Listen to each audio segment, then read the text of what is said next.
E muita coisa, vamos, que hoje realmente tem que comentar sobre tudo. Vamos lá. Vocês já devem estar sabendo que a Polícia Federal rejeitou a segunda delação. Se não sabem, já estou avisando, mas a gente vai chegar lá. Nas últimas horas, várias coisas aconteceram. O Lauro Jardim já falava desses possíveis indícios que nos faziam acreditar que a PF iria rejeitar mais uma delação do Paquito. Aí estava ali, né? PF ignora pedidos da defesa de Paquito para reuniões sobre delação. E segundo a imprensa ontem, a PF rejeitou por e-mail, mandou e-mail. Ô irmão, não vai rolar não, viu? Foi mal aí. Um deles, né? Esses pedidos da defesa. Desde quarta-feira passada, a PF ignora os pedidos de reunião feitos por Sérgio Leonardo, o chefe da defesa do Paquito. Nenhuma reunião foi feita e nenhuma está marcada para os próximos dias. A resposta oficial das autoridades é que o material está sendo analisado. Basta essa informação para entender o ânimo da PF e PGR com a proposta que, né, tem em mãos. A PF rejeitou já. Aí vem a Globo. Defesa de Paquito tenta avançar em negociações com a PGR para contornar resistências da PF à delação. Quem sabe o Paulo resolve, né? O Paulo Monet resolve. Aí dizia que, embora compartilhe por hora a percepção de que anexos ainda são insuficientes e carecem de meio de prova, a PGR tem demonstrado disposição para aprofundar o escrutínio do conteúdo e analisar eventuais complementações. Diante desse cenário, a estratégia da defesa passou a ser concentrar esforços no convencimento da Procuradoria sobre a relevância das informações oferecidas. A avaliação dos advogados é que um eventual parecer favorável da PGR poderia ajudar a superar as reservas manifestadas por integrantes da Polícia Federal e manter abertas as negociações para um acordo. Não só do Paquito, né, foi registrado pela PF, mas a Malu Gaspar disse: a delação do Paulo Henrique Costa tem a tendência de também ser rejeitada, só que pela PGR. E talvez também pela PF, né? Mas ele está dizendo no título PGR. Aí diz que no final de maio houve reuniões com a PGR e com a PF, em que a defesa de Costa fez uma descrição genérica do que seriam os anexos do Executivo, mas até agora não houve a manifestação do interesse em assinar o termo de confidencialidade que daria início ao processo de negociação formal de um acordo. Nem para começar, sabe? Não, deu assim, uma geralzinha assim, nem escreveu mesmo assim os anexos, ainda tá nessa. Aí a Malu continua. De acordo com fontes ligadas à investigação, e veja que não da primeira notícia desse vídeo, mas dos últimos 45 dias, todas as informações que chegam até nós é do disse-me-disse. E eu tô destacando isso porque mesmo as pessoas que têm trânsito, né, no judiciário, a Malu Gaspar tem trânsito, o Caio Junqueira tem trânsito no judiciário, o Aguirre do Estadão, enfim, o César Tralli, tantos outros. Por mais que tenham acesso, você não pode sair comprando 100%. A gente mostrou outro dia o Igor Gadelha falando que o Paquito celebrou uma decisão do Mendonça. Já a Malu Gaspar disse que a mesma decisão fez o Paquito se revoltar. Aí você fica aí, acredita em quem? Porque não tem como uma pessoa ficar comemorar ou se revoltar. Ou você tá feliz ou você tá triste.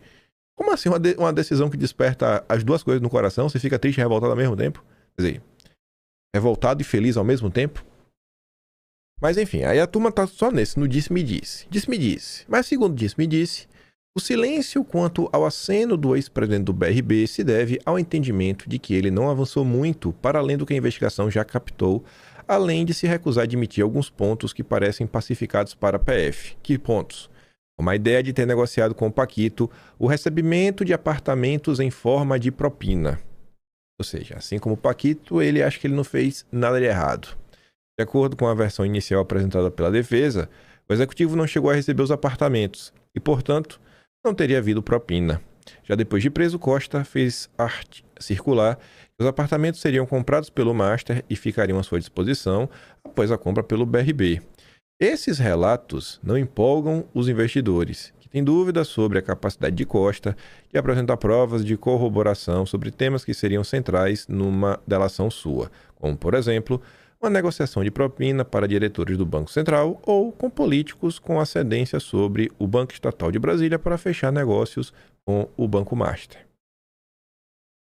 Aí vem a Bela Megali. Os anexos negativos da delação de Vorcaro. O que é que ela quer falar com isso?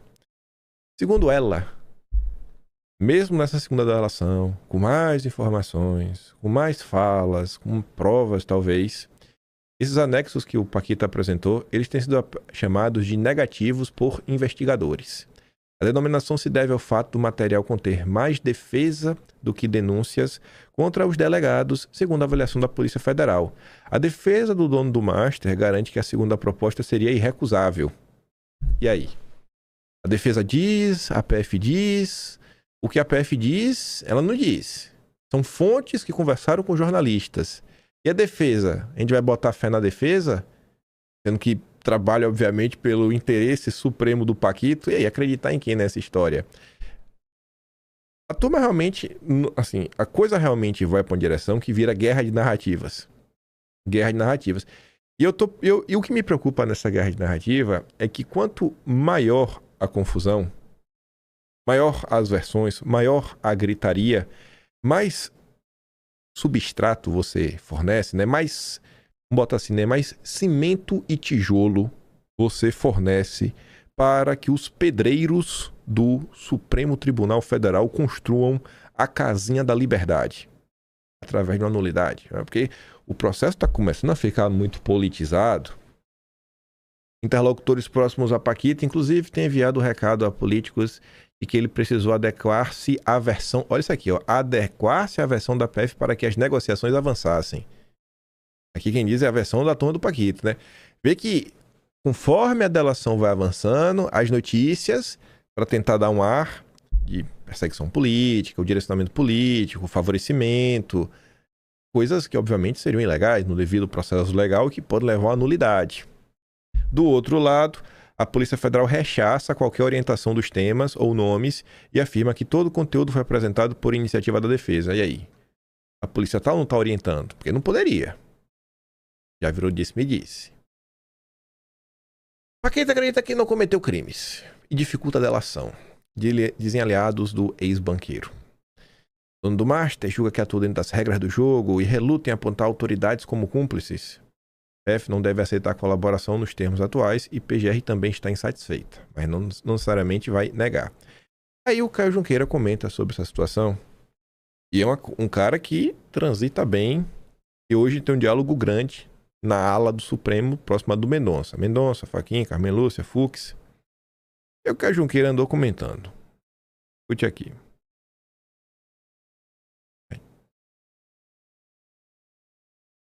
Esqueci de mandar esse vídeo pra mim mesmo. Abre aqui agora no Twitter. No perfil da Yara. Yara. Pega aqui. Ops. Mídia. Cadê Caio Junqueira? Cadê Yara? Cadê? Era pra ter dado pause. Ter sido mais rápido. Aqui. Antes de mais nada, né? E ninguém, a não ser Polícia Federal, Procuradoria-Geral da República e o Vorcaro e a Defesa tiveram acesso ao conteúdo da primeira e da segunda delação. Né? O que a gente tem de informação é a partir das pessoas que dizem ter visto e dizem terem tido acesso. Aquilo que a gente chamou de entorno do Vorcaro. Isso, esse é um pressuposto importante, porque tudo que está sendo visto, noticiado, falado e reportado pelos repórteres em geral é a partir de alguém que viu. E alguém que viu passa adiante o que achar que é conveniente dizer e ser tornado público. Isso posto, você tem basicamente duas versões, né, predominantes. Uma do entorno do Vorcaro, entendendo que há uma má vontade das autoridades, da Polícia Federal e da Procuradoria-Geral da República em fechar esse acordo de colaboração premiada, em razão dos interesses todos de pegar o sistema, em razão das ligações da cúpula da Polícia Federal com a cúpula do Supremo Tribunal Federal, da cúpula da Procuradoria-Geral da República com o Supremo, com o Palácio do Planalto. Então, o entorno do Vorcaro entende que A Polícia Federal e a PGR não querem fechar isso pelas suas conexões políticas e por quem está em cima deles na hierarquia de poder da República também não entende que é necessário fechar essa colaboração. Já os investigadores, Polícia Federal e Procuradoria-Geral da República, acham que ele entregou pouco, que ele tem mais a entregar, que ele está escondendo dinheiro, que ele, de uma para outra ele avançou pouco, que ele, de certa maneira, ele dá um caminho para a investigação, mas ele não dá o ato de ofício, né? Ele diz que deu dinheiro para um contrato, por exemplo, mas ele não diz que aquela autoridade deu de volta com algum benefício a partir qual foi a compensação? Do exercício de sua função. Então são essas duas versões que estão na praça, né? E ninguém viu, né? Tirando esses 3 agentes, ninguém viu, assim, para poder comparar uma com outra e dizer até onde vai. O que a gente tem de informação é isso. É isso. Guerra de versões. Disse-me disse. E aí, olha que curioso, né? A defesa vai dizer, não, porque os nomes que nós queremos entregar, a PF não quer, a PGR não quer, como se estivessem blindando. Aí você fica realmente se questionando, porque é um argumento que faz sentido, né? Porque você realmente sabe que tem alguns nomes que a própria imprensa já havia comentado, né? Altas autoridades olímpicas da República. Será que o Paulo Resolve iria botar para frente? Mas o tempo passou. Confirmou que a imprensa havia noticiando que a PF realmente iria rejeitar. Foi rejeitada. A PF rejeita a segunda proposta de delação de Paquito. PGR ainda analisa pedido de banqueiro. Investigadores da PF consideraram o material insuficiente para justificar o acordo. A PF não só rejeitou, como fez um pedido para o Mendonça e promete colocar mais lenha na fogueira. É o quê, né? A PF pede aí para o Supremo que Forcaro deixe a carceragem da superintendência após rejeitar a segunda proposta de delação. Não dá para ele ficar aqui, né? Voltar lá para Papuda, cela comum, ficar no presídiozinho básico, com outros criminosos, sem nenhuma regalia. E o Paquito não quer voltar, né, pra cela comum. Não é difícil de entender. Só que a polícia tá pedindo isso daí não é por nada. Porque, quer queira, quer não, a migração para a sede da Polícia Federal se deu não pra, assim, eu vou te mandar pra cela comum pra te pressionar. Cara, o problema não é esse. É porque, se você quer realmente ter mais tempo com seus advogados, você quer ter tempo para você poder ir relatando as coisas, escrever no papel, conversar com os advogados para ver as provas que você vai precisar. Pô, você tem um lugar separado para que é de mais, o trânsito é mais fácil de chegar e sair, e você sabe que você pode falar, né, sob reserva, ajuda no processo de delação. Só que se você não vai delatar, o que é que o Paquito tem de diferente do restante dos presos, né, do Brasil para ele ficar numa cela separada? Ele é o quê? Aí vem o Caio Junqueira.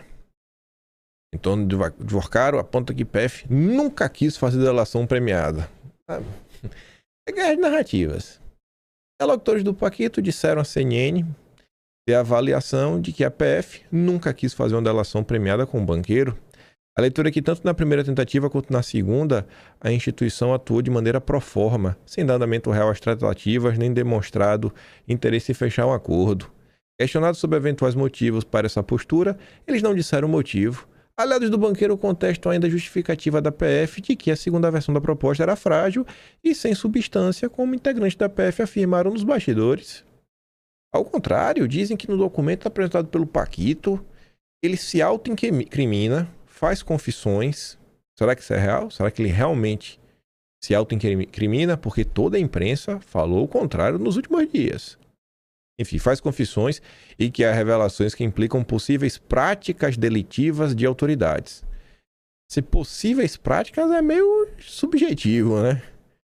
Afirmam também que a nova versão traz fatos inéditos que a Polícia Federal não conhecia.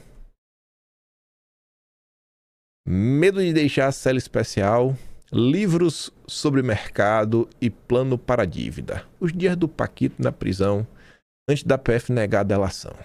Aí diz que ele confidenciou a pessoas que o visitaram nos últimos dias o temor de perder o direito à cela especial na superintendência da PF. Temor de perder, mas vai perder. Vai perder. Isso não é preparação, porque o que é que ele tem que os outros presos não têm para ele ter esse benefício? Enfim, condição que ele conquistou para ter mais tempo para conversar com os advogados sobre os termos do acordo de delação premiada. A interlocutores, o Paquito reconheceu que a rotina, ainda que muito distante da que vivenciava quando estava em liberdade, é melhor do que a dos dias em que foi transferido para a cela de passagem da superintendência, bem menor do que a de Estado Maior e com acesso limitado aos advogados por até 30 minutos, e muito menos a do Presídio Federal de Brasília, onde passou dias em silêncio. Os momentos de solidão seguem sendo uma queixa do banqueiro, de acordo com interlocutores. Na última semana, Paquito ficou 5 dias sem receber a visita de ninguém, devido ao feriado de Corpus Christi e mais um dia em que a superintendência fechou para a dedetização. Mas e aí? Não quis falar, né? Ou falou demais?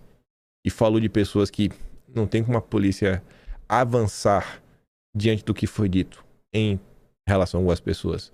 Se bem que quando você olha os pesos pesados que acho que o Brasil inteiro esperava, o Paquito falou que não aconteceu nada demais. Aí vai a Malu Gaspar para dizer que as apostas do Paquito para deixar a cadeia caso a delação seja rejeitada novamente. Aqui que reforça mais uma vez esse interesse, esse choque de narrativas e na politização do caso. O iminente fracasso nas negociações em torno da segunda delação tem feito os investigadores acreditarem que Paquito espera ser resgatado. E conseguir a prisão domiciliar no Supremo. Olha só. Isso porque estão no tribunal recursos que podem funcionar como boia de salvação caso a ala próxima do dono do Banco Master decida ajudá-lo a derrubar as decisões tomadas pelo André Mendonça. Só precisa ser 2-2. Só 4 pessoas votam. Basta o Cássio mudar o seu voto. Tá tudo resolvido. Aí, esse papo de resgate me assusta ainda mais. Porque uma pessoa só, você fala, é a safadeza de sempre. Só que quando você vê mais de uma figura com o mesmo papinho furado, gerando uma espécie de eco, junto com a imprensa falando, nossa, resgatado, ele tá aí, né? E o pessoal falando, não, agora não, mas quem sabe depois das eleições. Aí escuta o que primeiro o Merval Pereira tá falando, né? O Michel Salles até escreve assim, ó. O cara está dizendo que Flávio foi visitar Vorcaro para pedir que ele não delatasse porque ele ia ganhar a eleição e dar um jeito de salvá-lo. Isso aqui é baixo, doentio e demoníaco também, né? O Merval passou de todos os limites. Então... Na casa dele, em prisão domiciliar, né? Agora, pode ser que essa visita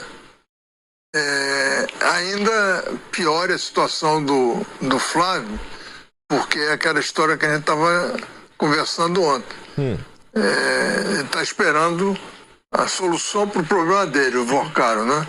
Sim. E por que você acha que o Flávio foi lá conversar com ele? Tem gente que acha que o Flávio foi lá dizer, ó, fica calado, não faz delação nenhuma, que a gente vai ganhar a eleição e eu resolvo o seu caso. Não sei se isso aconteceu, mas é preciso ver que o Vorcaro precisa de uma razão muito forte para estar fazendo o que ele está fazendo, né? E pode ser que essa pesquisa, por exemplo, mostre a ele que a chance não é tão grande assim. Que ele não... Só que eles têm um problema no meio do... Sem nenhuma prova, sem nada. O maluco fala, não, ó, tá vindo aqui pra gente conversar, bater um papo, fica calado aí que a gente vai vencer a eleição, eu te salvo. Sem nenhuma ele assuma que não tem prova nenhuma. Olha a responsabilidade da Globo News. Se fosse o Merval, ia deixar isso batido. Só que aí passou, eu nem ia comentar isso aqui em vídeo, de coração, que eu falei, mas isso aqui nem merece atenção. Só que quando você vê que além do Merval, em outro veículo de comunicação, que é o UOL, a turma vem com a mesma história, eu falei, cara, isso aqui já tá virando coincidência demais. Esse termo resgatado, tá ficando cada vez mais estranho esse caso do Master. Ali, né? Mônica Bergamo. O PF vai recusar nova delação, aí o Sakamoto vai fazer os seus comentários.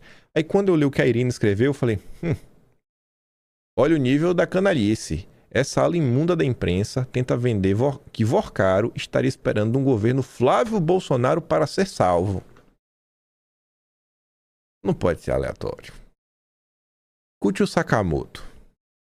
Tem uma coisa nessa história inteira que a impressão é que o Vorcaro tá tentando ganhar tempo, na verdade, né? Tá tentando jogar pra frente. Além, é claro, eu concordo plenamente com o Walter com relação a essa questão do dinheiro, ele tá preocupado. Eu sempre repito aqui que Vorcaro não quer ficar vor pobre, né? No vor barato. No final das contas, ele quer levar o cascalho, quer continuar bilionário, quer continuar indo pra estação de esqui, talvez pra levar os antigos amigos, como Ciro Nogueira, entre outros, né? Como já ficou demonstrado, mas ele não quer ficar, ele não quer pegar busão que nem a gente, não quer pegar metrô, não quer. Ele quer andar de bicicleta, ele quer continuar nos carros de luxo e tudo isso mais. Então ele vai fazer de tudo pra não perder o patrimônio e tá costurando isso. Agora, ao mesmo tempo, a impressão que dá, porque é o seguinte, tem 8 celulares apreendidos. Um celular gritou, e o que o celular gritou alto, envolveu muita gente. A gente ficou sabendo de muita coisa, sem que o Vorcaro precisasse abrir a boca. Então, você tem mais 7 celulares. O que esses 7 celulares vão entregar para a República Brasileira, só Deus sabe. Ou só o André Mendonça, né, sabe neste exato momento, ou talvez nem ele. Só que o outro ponto é o seguinte, ou seja, o Vorcaro teria que entregar o quê? Elementos de ligação entre pontos que estão presentes no celular, conexões que não estão lá. Ele teria que entregar políticos que, em última instância, são a própria tábua de salvação dele, porque ele está preso, ele pode sair de lá sem amigos e pobre. E para ele isso é a morte. Então, o que ele está fazendo? A impressão é que ele está fazendo de tudo para poupar políticos no aguardo de que algum desses políticos assuma o poder. É a impressão que dá, por exemplo, tendo em vista as revelações do Intercept Brasil, parece que o Vorcaro está poupando políticos e tá fazendo o que? Empurrando com a barriga, à espera que Flávio Bolsonaro ganhe a presidência da República, para ser bem objetivo e bem direto. Porque é o seguinte, uma vez que Flávio Bolsonaro teve... Ele está poupando políticos na esperança que Flávio Bolsonaro vença e ele salve. Isso não pode ser coincidência. Não é coincidência. Não é coincidência. Sem prova nenhuma, bicho. Rapaz, é absurdo. Uma vez que Flávio Bolsonaro teve aquela relação comprovada, chamou de irmão o Vorcaro, falou estou e estarei contigo sempre. Eu não falo isso pra qualquer pessoa, não. Eu, Josias, Walter, Fabiola, Thaís, a gente não é facinho a ponto de soltar um estou contigo e estarei contigo sempre. Né? Isso aí pra meia dúzia de pessoas. E o senador Flávio Bolsonaro soltou essa enquanto pedia 134 milhões de cascalhos pro Vorcaro.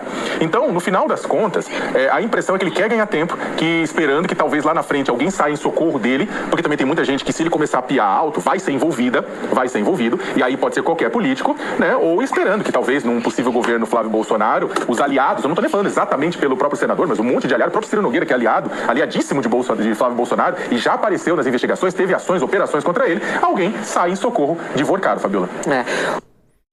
Tu vê, né? Os caras não trazem nenhuma informação nova. Até aquele vídeo de ontem, daquela jornalista Edna, demitida da Globo News, falando assim que não tem mais fatos. A galera agora é paga só pra tecer opiniões. E opiniões que todas têm o mesmo lado. É o lado do Lula. Aí a Aninha também falava que a Malu Gaspar estava mais preocupada em fofoca de bastidor do que qualquer outra coisa. Mas tem umas fofocas que são boas. Ela vai falar disso. Gilmar Palusa, do grande evento jurídico brasileiro. Do Gilmar Palusa ao caso Master. Um festival de cinismo assola o país. Junho já entrou para o calendário nacional como o mês em que o festival de cinismo que assola o país, ou FECIAPAR, na sigla que eu acabo de inventar, vive o seu ápice. Como se fosse a coisa mais normal do mundo, o Congresso para, o Judiciário entra em operação padrão para que políticos, autoridades, empresários, advogados, lobistas e jornalistas migrem para Lisboa por uma semana para interagir e cobrir o maior evento de lobby judicial do mundo, o Gilmar Palusa, promovido pelo ministro, né, e seus braços acadêmicos, o IDP-FGV. Como reação a quem aponta o atentado à ética e independência judicial que o evento representa, virou moda entre os frequentadores para pagar a qualidade das palestras. Ainda que não se tenha produzido um texto de repercussão sobre seu conteúdo, nem se consiga explicar por que precisam todos ir para a Europa, muitos às custas do contribuinte, para discutir temas que poderiam perfeitamente ser debatidos no Brasil. Talvez porque ficaria chato ter de dar satisfação sobre um painel montado só para representantes de bets se defenderem da dura perseguição que sofrem, né, os coitadinhos, ou os planos de saúde, os cartórios, as mineradoras. Enquanto na programação paralela, o presidente da CVM debate alegremente a evolução regulatória de ativos tokenizados com um dos advogados do Banco Master perante a própria CVM. Master que, aliás, foi o sujeito oculto do Fórum Jurídico de Lisboa. Para quem não sabe, nome oficial do Converscote. A sombra do escândalo fez minguar a plateia de políticos e autoridades, e ministros do governo Lula, aos integrantes de cortes superiores. Não adiantou Gilmar ter procurado vários deles para cobrar presença. O único ministro do Monte Olimpo que foi no Pedro III. Que, além de protagonista do caso Master, também foi estrela do evento. Um dos momentos mais comentados foi o encontro em que ele e o meu querido Dedé, dono do BTG, se reuniram para acertar os ponteiros. Como o Dedé sempre foi o maior adversário do Paquito na Faria Lima, Dom Pedro III passou a responsabilizá-lo por reportagens sobre sua ligação com o dono do Master. Agora que o foco se voltou para o Centrão e para o Dark Rossi, parece ter se aberto uma brecha para a pacificação. O foco se voltou. Quem foi que virou esse foco? Não é qualquer foco que se voltou, é o foco que voltou junto com amplo apoio da imprensa. É curioso. Aqueles assuntos Lula Conselheiro, Cred Sexta, PT na Bahia, tudo isso começou a ser ignorado, né? Num estalar de dedos. Pela pacificação. E talvez através dessa pacificação o Paquito vai ser resgatado. Nos cafés, jantares e festas onde o Gilmar Palusa realmente acontece, a guerra de que mais se falava é travada entre dois polos do Supremo. O Mendonça, comando o caso Master, e os anfitriões de Lisboa, que buscam jogar uma boia de salvação pro Paquito. Vou resgatá-lo? 10 dias antes, Gilmar pediu vista do julgamento da segunda turma sobre a prisão preventiva de Henrique e Felipe Vorcara, né? O pai e o primo dele. Segundo a PF, o primeiro dia de uma milícia privada que espionava e ameaçava pessoas. Já o primo punha em operação o pagamento da mesa de 300 mil ao Ciro Nogueira. Quando Gilmar parou o julgamento, já havia 2 votos pela manutenção da prisão. Fux e Mendonça. Só que o Cássio ainda não votou, né?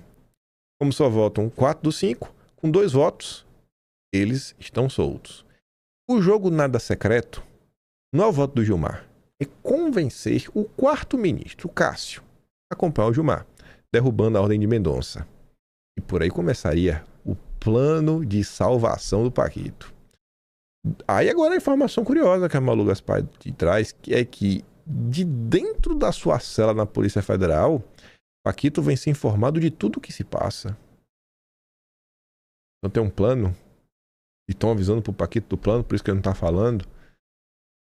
Isso ajuda a explicar porque sua segunda negociação para uma delação premiada está prestes a fracassar sem que ele entregue informações novas nem confesse crimes. Paquito ainda acredita ser possível que seus amigos em Brasília deem um jeito de resgatá-lo. Esse resgate. Com os brasileiros ligados na COP e depois na campanha eleitoral, vai que se abre uma brecha. Embora pareça uma ideia absurda, convém dar uma olhada nos dados trazidos pela Genial Quest. O grupo dos que acreditam que o Master, não é um nome específico de uma força política mais de todas, é o maior entre os entrevistados, com 44%. Mesmo com 65%, considerando que Flávio não deveria ter pedido dinheiro para o filme, a 60% afirmando ver suspeito de legalidade, 76% dizem que não mudaram de voto por causa do episódio. O recado é claro. Num país em que anomalias, como o Gilmar Palusa, passam a integrar o calendário político do país sem que ninguém mais se incomode, muita gente se incomoda. Só a direita, óbvio, né? Mas a direita não conta. Não é vista como ser humano pela Malu Gaspar. Faz sentido esperar que a maior fraude financeira de nossa história, com o tempo, também seja incorporada a uma paisagem repleta de casos de pilagem e corrupção. Seria apenas mais um episódio a brilhantar o FECIAPAR, a única coisa que nunca falha no Brasil. Aí quem traz detalhes desse lindo encontro de reaproximação do Dedé com Dom Pedro III foi o UOL. Tem uma matéria mais ampla. A matéria mais ampla não tá muita coisa a mais, não. Traz a fala do Temer, né? Um obrigado a todos que tá aqui nesse jantar. Todas umas besteirinhas a mais. Mas o grosso mesmo já estava disponível na matéria aberta. Por dentro do encontro de Dedé, Dom Pedro e Gilmar em Lisboa. O Dedé aproveitou a 14ª edição do Fórum para mover 2 peças importantes no xadrez do Supremo, as únicas peças que estavam lá. Costurou o encontro com Dom Pedro III e bancou a participação dos principais nomes do evento do Gilmar Mendes. Por exemplo, aquele jornalista que ganhou o Pulitzer, foi o Dedé que levou. Segundo o Dedé, não teve custo nenhum. Foi na permuta, sabe? No convencimento, no charme do Dedé. Cabe você acreditar, né? Dedé, dessa forma, aplicou 2 cheques. Estreitou a relação com o Gilmar, uma das autoridades mais influentes de Brasília, seja o governo que for, e conseguiu diminuir desconfortos com o Dom Pedro III. O jantar com a presença do Pedro III aconteceu após meses de desconfiança e intrigas. O ministro atribuía reservadamente a Dedé o vazamento do contrato de sua esposa. As dezenas de milhões de reais pagos em honorários fora do padrão de mercado revelados pela Malu Gaspar geraram desgaste na imagem do Pedro III, distanciamento político do governo Lula e uma nova leva de críticas e ameaças da oposição bolsonarista. Aí você deveria se perguntar, né, cara, por que as pessoas achavam que era o Dedé? É só porque ele era inimigo do Paquito? Ainda que ele seja inimigo do Paquito, por que a Malu Gaspar, hein? Só porque ela está comentando do caso? A pergunta que deveria ser feita é por que as pessoas falam que Lauro Jardim e Malu Gaspar são os jornalistas de estimação do André Esteves? Essa é a pergunta a ser respondida. Por que eles possuem esses apelidos? Será que é verdade? Será? Interlocutores comuns a ambos, entre os quais o Michel Temer, aquele que comentamos ontem, que estava com a Tereza Cristina, tentando construir a união da direita, sem o Flávio, óbvio, sem o bolsonarismo. O Rodrigo Maia, que agora trabalha no BTG, e o próprio Gilmar Mendes, todos esses passaram semanas falando: Dom Pedro, o Dedé é nosso amigo, não fique triste com o Dedé. Quando Dom Pedro chegou por volta das 8 da noite no Hotel 5 Estrelas Four Seasons em Lisboa, em 1º de junho, Dedé pôde sorrir. O jantar para cerca de 30 pessoas, reservadíssimo, né? Foi o evento mais exclusivo e reservado do Gilmar Palusa. Além dos protagonistas da temporada de primavera, tava lá Hugo Mota, Kassab, Paulo Resolve e a presidente da Petrobras, Magna Chambriard. A presidente da Petrobras e o Dedé na mesma sala. Rapaz, aí no dia seguinte tá Rodrigo Constantino gritando para privatizar a Petrobras pro Dedé. Aí fecha o ciclo. Enquanto o prato de entrada era servida, uma salada com salmão selado, Esteves fez questão de frisar que comida e bebidas seriam frugais. O prato principal é a conversa. O anfitrião abriu a rodada de breves falas ao microfone, reiterando, olha isso aqui, a importância da harmonia entre atores públicos no enfrentamento ao Brasil desinstitucionalizado. Expressão que Dedé usa para falar do crime organizado, infiltração nos sistemas formais da economia e da política. Olha a união da direita, olha. Tem que ter a união da direita. Ah, meu Deus do céu. Essas uniões, hein? Harmonia não é entre os poderes, é entre os atores públicos. Porque o Dedé é um poder, né? Já virou uma força da natureza. Os banqueiros brasileiros são um dos poderes. É o poder oculto. É o poder dos banqueiros. E tudo isso aqui sendo tratado na maior normalidade do mundo.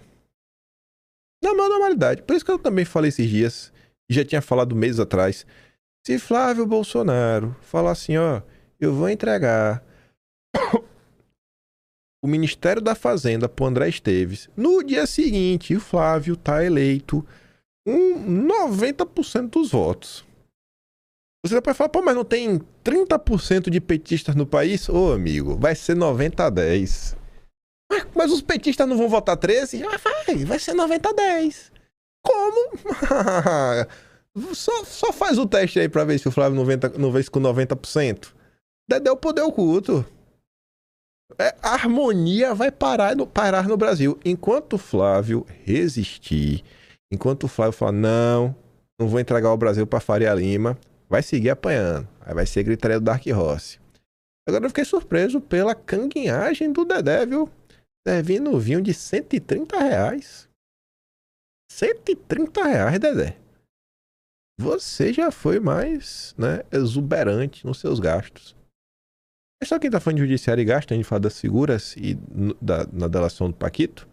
2 matérias que mostram, né, a harmonia entre os atores públicos, não é mais entre os poderes. Juízes de grupo, criado por Fachin, para estudar os penduricalhos. receberam até 332 mil reais por mês. Tu acha que esse cara que recebe 332 mil reais, ele vai querer acabar com o penduricalho que ele tá recebendo? O coordenador do grupo foi o que mais recebeu em 2025. Quem mais recebeu é que vai tomar conta, né? Você vai botar a raposa para tomar conta do galinheiro. Confia que vai dar certo.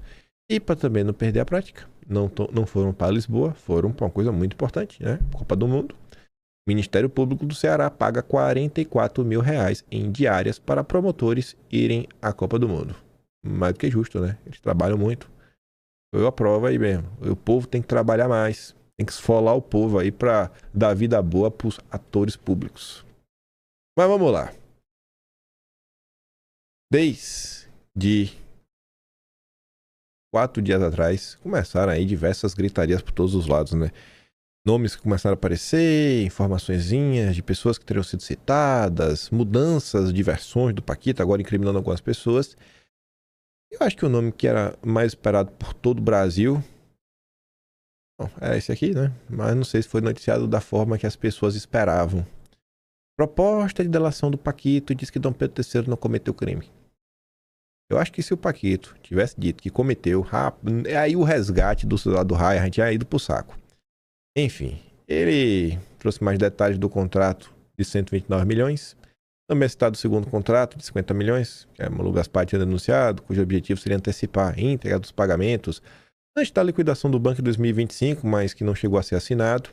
Tanto nessa versão da delação quanto na primeira, porém, o capítulo sobre Dom Pedro III se trata de um anexo negativo, segundo fontes.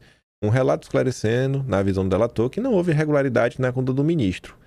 Curiosamente, nenhuma informação sobre o dia da prisão dele e a mensagem "e aí?" conseguiu bloquear, vazaram na imprensa. Então, eu não sei nem se a polícia perguntou. Também não sei se o Paquito quis falar.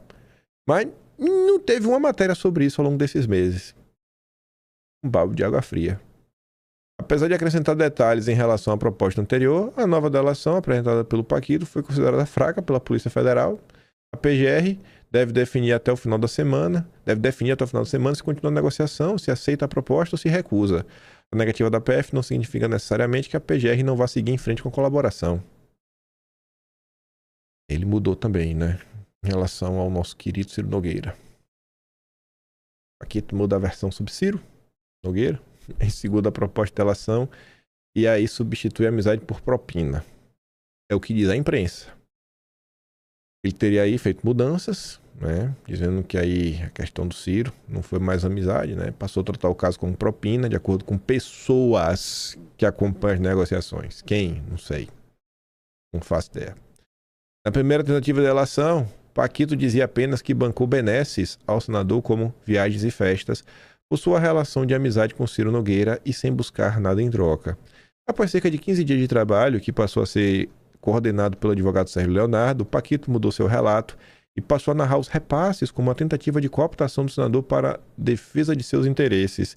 De acordo com pessoas que participam da negociação ouvidas pela reportagem, a segunda proposta de delação de Paquito trouxe mudanças de versões, endureceu as menções a fatos criminosos e apresentou novas informações que não faziam parte da primeira. Ele entregou novos detalhes, por exemplo, sobre irregularidades na captação de recursos de regime de previdência municipais e estaduais para o Banco Master. É o que a defesa disse. E aí? Ninguém sabe. Ninguém viu essa delação, ninguém viu os anexos. Essa segunda proposta é sob análise da PF e da PGR, mas os investigadores avaliam que os fatos apresentados não trazem avanços às investigações diante da grande quantidade de provas já obtidas no celular de Paquito, por isso, a tendência é que a PF rejeite a proposta. A mudança de versões sobre Ciro Nogueira, por exemplo, foi feita depois que a PF deflagrou a operação, que apontava a suspeita da mesada, e o Paquito tinha dito na revelação que não tinha nada, né? Pô, tu nem citou o Ciro, nada, e a gente já sabia, né? Enfim, tendo contrapartida, a obtenção de benefícios ao Banco Master tem propostas em tramitação no Congresso. Não só o Ciro, não só o Dom Pedro III. Paquito muda a versão e fala em propina a Ciro e Cláudio Castro. Mais um nome. O banqueiro aderiu às versões da PF e passou a tratar os dois casos como propina, e não mais como mera amizade. Na delação, ele diz ter pago propina a Castro em troca de aportes milionários da SEDAI e do Rio Previdência no Banco Master, que foi aquele investimento gigantesco de CDBs que desapareceram, né? Viraram pó. Paquito passou a admitir que as viagens e demais benesses para o Ciro Nogueira, bancadas por ele, teriam sido propina em troca de apresentação da chamada Emenda Master no Congresso Nacional. Delação de Paquito cita ao menos 2 ex-governadores, União Brasil e o PT. Vai aumentando os nomes. Aí lembra de uma coisa, se a polícia está falando que está rejeitando porque ele porque não está trazendo nada novo, então o que é que você faz do pressuposto? E nos próximos, sei lá, dias, semanas, meses, anos, deveremos ver a polícia ir para cima do Castro, do Ciro Nogueira de novo, do Ibanez, do presidente do União Brasil, Antônio Rueda, de lideranças do PT na Bahia, né? Não, se o Paquito falou de todo mundo. Lideranças do PT na Bahia, se a polícia está falando, não, é porque a polícia já vai fazer a sua parte e vai para cima de todo mundo, né? Mas garante a Bela Megalha, ó. Ibanez, Cláudio Castro, Rueda, liderança do PT na Bahia. Não só. Nova delação de Rueda, de Vorcaro cita Rueda e PT na Bahia. Ela veio o Gadeira para reforçar. Ele citou Rueda, pagamentos, integrante do PT na Bahia. Em relação a Rueda, segundo fontes que tiveram acesso ao material, os repasses milionários teriam sido feitos pelo Master por meio do escritório de advocacia ligado ao cacique partidário. Rueda é considerado um dos responsáveis pela indicação da antiga diretoria da Rio Previdência, um dos servidores do Estado que fez aportes bilionários em papéis e fundos ligados ao Master, e que virou pó. Já em relação ao PT baiano, a proposta de delação do Paquito menciona pagamentos que teriam sido realizados como contrapartida à operação do programa Credit Sexta pelo Banco Master no Estado. Volta Malu Gaspar. Além do PT na Bahia, do Castro, Ibanez, Rueda, Ciro Nogueira, Dom Pedro III, o Paquito também teria citado o ministro de Lula, o Alexandre Silveira, ministro de Minas e Energia. E aí? Citou ou não citou? E se ele citou e a polícia não quis aceitar, ela sabe que assim, então a polícia deve ter informação mais que o suficiente para atrás de todas as pessoas, né? Então o governo Lula tá na mira. Ou não? Mas tá ali, ó. Alexandre Silveira foi citado nas 2 propostas, tanto na primeira quanto na segunda. Em seu relato, ele afirmou ter feito repasses no Caixa 2 à campanha de relação no Senado Federal do então candidato do PSD de Minas. De acordo com fontes ligadas à investigação, Silveira é o único ministro de Lula citado na proposta, mas tem também o PT da Bahia, né? Nas medidas apresentadas pelo ex-banqueiro, a doação do Caixa 2 é apresentada sem muitos detalhes, exceto pelo valor de 20 milhões de reais. Assim como nos outros capítulos do relato do Paquito, as informações foram consideradas insuficientes por integrantes da PF, né? Porque Paquito não teria especificado as contrapartidas do acerto de Caixa 2. Procurado, Mijo não respondeu às perguntas da equipe da coluna. Interlocutores próximos afirmam que ele não conhecia Vorcaro à época e, por isso, acham que a alegação do Master não faz sentido. Aí ontem, vem a Veja para trazer exclusividade mais um nome que estaria na boca do sapo. Batoré. Essa é a capa da semana. Os segredos de Vorcaro. Exclusivo. Reportagem de capa de Veja desta semana revela que o ex-banqueiro Daniel Vorcaro teria pago 30 milhões de dólares ao Davi Alcolumbre.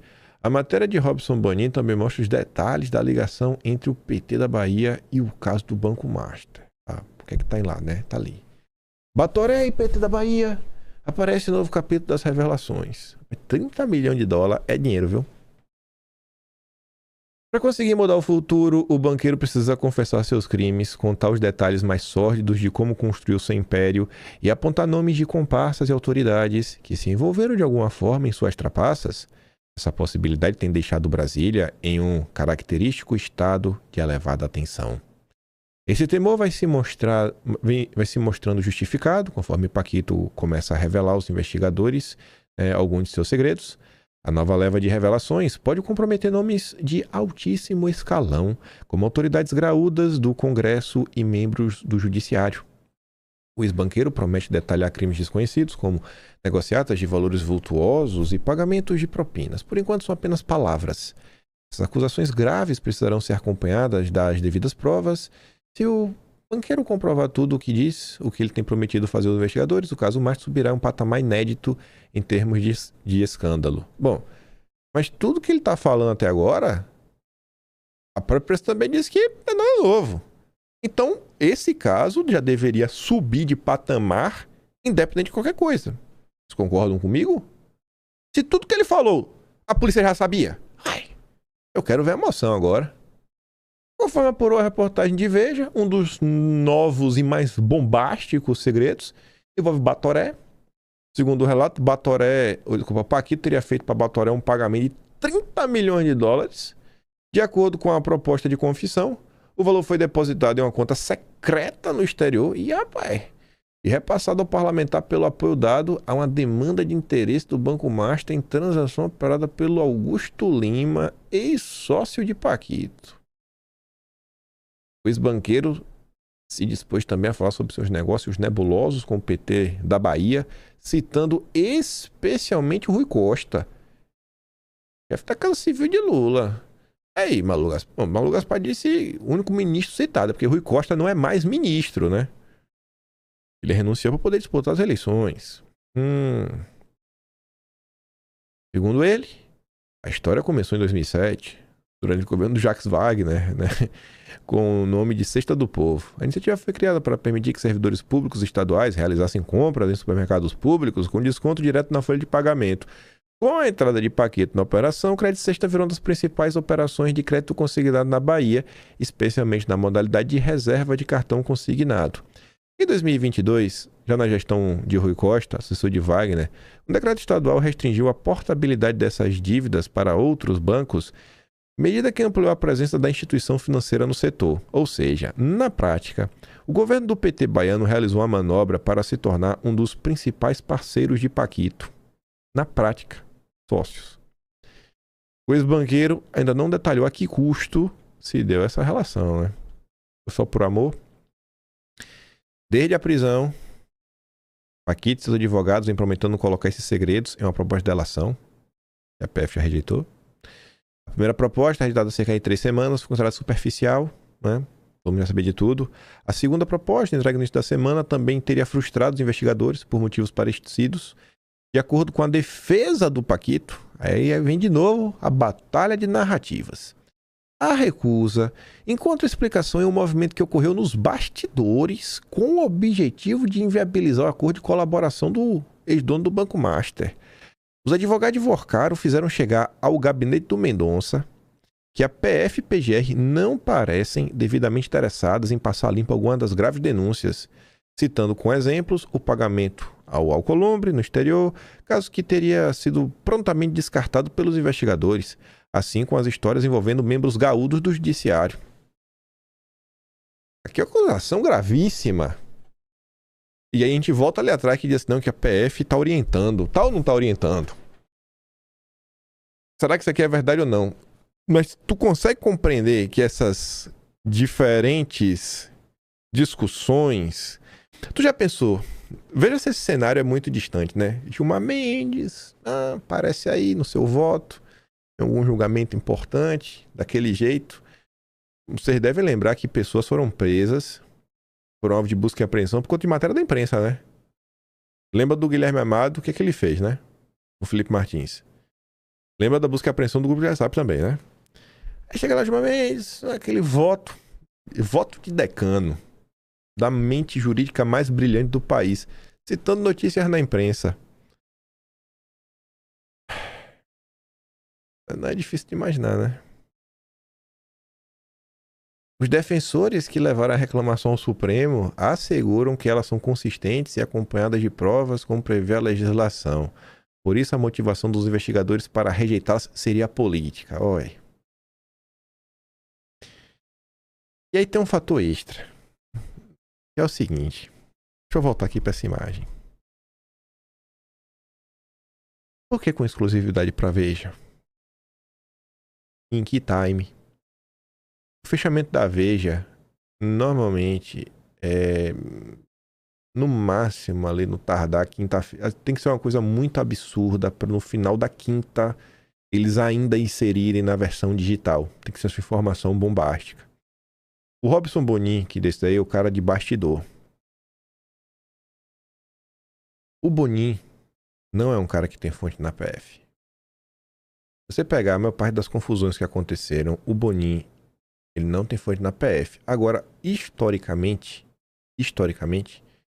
o Bonin é um cara que mostra que já foi porta-voz da defesa e de advogados. Quer ver um caso que foi clássico? O caso do Telegram, o perfil Gabriela R702, aquele perfil do Cid. O Bonin que deu aquela exclusividade. Então, o que fica aparecendo é que a própria defesa do Paquito está vazando informações para a imprensa para tentar gerar alguma movimentação, algum tipo de pressão. Resta saber que pressão é essa. É pressão para a PGR não rejeitar? É pressão para dar áreas de decisões políticas? É pressão para bagunçar? É pressão porque realmente a PF não quis aceitar, porque a PF realmente está fazendo corpo mole, porque está querendo blindar alguém? Mas se eu tivesse que apostar, essas informações chegaram para o Robson Bonin pela mão da defesa. Sabendo que a PF ia rejeitar, porque era uma percepção que já vinha tendo. Você vê que o Lauro Jardim, dia 10, já estava falando, ó, vai rejeitar. Vai rejeitar. Os indícios. A defesa não consegue sentar com a PF. Ainda rejeitaram por e-mail. Cara, a defesa para bicho. E aí, qual vai ser a nossa estratégia? Porque a defesa no Brasil não é puramente técnica, né? Não existe defesa técnica no Brasil. A defesa no Brasil, a defesa real.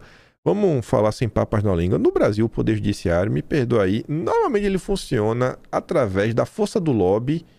E a força do lobby, muitas vezes, é influenciado pela percepção midiática da coisa. Então, chegamos no ponto que a defesa técnica é o granulado do brigadeiro. E aí você tá ali, né? O leite condensado, o cacau, o Nescauzinho pra fazer o brigadeiro, bicho. E aí? Ninguém se pergunta como é que essa matéria chega na imprensa, a Veja faz questão, dá destaque. Aqui não é aleatório. A grande pergunta a ser feita é, tá, mas e aí? A troco de quê? O que é que passa na defesa? O Robson Bonin, eu não vou falar que ele tá trabalhando pro Master ou pro qualquer coisa, porque, bicho, um jornalista, isso daqui é maravilhoso, né? O passe do Bonin na Veja vai nas alturas, tira onda com o dono, o nome dele aí cai na boca do povo, faz uma certa fama, e pra Veja é cliques, assinatura. É um ganha-ganha. A grande pergunta é, quem que vaza esse conteúdo? Esse daqui tá um cara que foi vazamento da defesa. Tem, assim, de acordo com a defesa. Como assim de acordo com a defesa? Como assim? Falou com a defesa que horas? Desde o primeiro momento que Paquito anunciou a intenção de revelar os segredos, há uma guerra de versões entre a defesa do banqueiro e os delegados encarregados do inquérito. A PF acusa o dono do Master de tentar utilizar a delação, entre outras coisas, para inocentar amigos mais próximos. A primeira proposta, de acordo com os investigadores, as revelações sugeridas são inverídicas diante das provas já colhidas pelas quebras de sigilo da captura dos arquivos salários do que o banqueiro utilizava, sem o mínimo de cuidado para se comunicar com a elite da República. Além de não contar tudo o que sabe, ressaltam os agentes, Paquito teria apresentado capítulos inteiros que isentavam personagens sobre os quais existem evidências concretas de participação nas fraudes. O ex-banqueiro também teria colaborado ativamente para colocar em descrédito a própria proposta de delação. Além de desvirtuar fatos e omitir informações, os policiais dizem que ele ainda teria providenciado para que o teor de sua colaboração fosse levado ao conhecimento de pessoas diretamente envolvidas no caso, fato que levou Mendonça, a relator do inquérito, a não mais receber um dos advogados do banqueiro. Na segunda proposta de delação, Vorcar ampliou o raio das informações, ajustou a versão sobre alguns personagens e incluiu acusações novas. Aí, nos últimos dias também, informações do Dark Horse. O que Paquito disse sobre o filme de Bolsonaro na nova delação. Antes que Paquito citou o patrocínio do filme, deixou alguns bolsonaristas inicialmente apreensivos. Os bastidores, porém, aliados de Paquito dizem não haver motivos para preocupação. Isso porque, segundo eles, o banqueiro sustenta da delação que não teria havido irregularidade no patrocínio. Assim, não tem contraproposta. De acordo com o interlocutor dono do Master, ele teria dito na delação que a negociação entre ele e Flávio não teria tido contrapartidas. E ninguém consegue apontar, nem a imprensa conseguiu apontar a contrapartida. Aí você vê como é a safadeza, né? Como não teve contrapartida, ninguém consegue apontar, aí vem Globo News, Sakamoto, Paquito pode estar esperando o Flávio vencer para ser resgatado, mas mano, como assim, cara? Não adianta querer vender isso como contrapartida. O cara tava solto lá atrás, quando teve toda a questão do filme. Se não houve irregularidade, por que então Paquito teria dedicado uma parte de sua nova proposta de colaboração premiada a falar do patrocínio, né, em relação ao Dark Horse? Aliados do banqueiro dizem que ele decidiu mencionar o fato em razão do vazamento das mensagens nas quais ele e Flávio falam sobre patrimônio. O objetivo do Vorcaro seria esclarecer os fatos, né, para depois falar, tá escondendo sobre o Flávio. Não, tá aqui, ó, comento, não teve nada. Aí, gente, o Vinícius compartilhou, falando o seguinte, né? Balde de água fria, parece que a verdade sobre o caso será esclarecida em breve e vai frustrar a esquerda. Bora para a próxima ladainha. E aí o Carlos, para mim, fala de forma muito acertada, assim, ó, quem dera só a esquerda fosse ficar frustrada. Quem dera só a esquerda. Permitidos trabalham dia sim, dia também para manter qualquer narrativa contra os filhos de Bolsonaro, para então se colocarem no tabuleiro autorizado.